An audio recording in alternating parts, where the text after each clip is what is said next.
বেশ অনেকদিন পর আবারও ফিরতে চলেছেন অভিনেত্রী শ্রুতি দাস।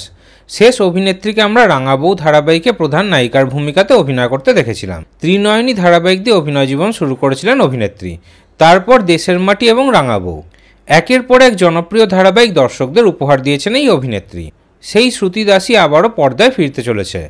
দর্শকরা তো অনেকদিন ধরেই অভিনেত্রীর নতুন ধারাবাহিকের অপেক্ষায় বসেছিল, কিন্তু এবার ধারাবাহিকে নয়, এবার একটি ওয়েব সিরিজে ফিরতে চলেছেন অভিনেত্রী শ্রুতি দাস।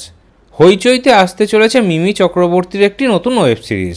সেই ওয়েব সিরিজেই খুবই গুরুত্বপূর্ণ চরিত্রে অভিনয় করতে দেখা যাবে অভিনেত্রী শ্রুতি দাসকে।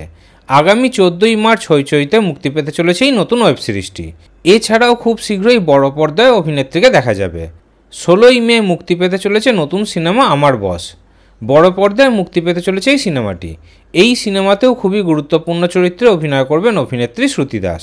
এই সব কাজে ব্যস্ত থাকার জন্য অভিনেত্রীকে হয়তো এক্ষুনি ধারাবাহিকে দেখা যাবে না। তাহলে অভিনেত্রী শ্রুতি দাসকে বড় পর্দা এবং ওয়েব সিরিজে দেখার জন্য আপনারা কতটা এক্সাইটেড কমেন্টে অবশ্যই জানাবেন।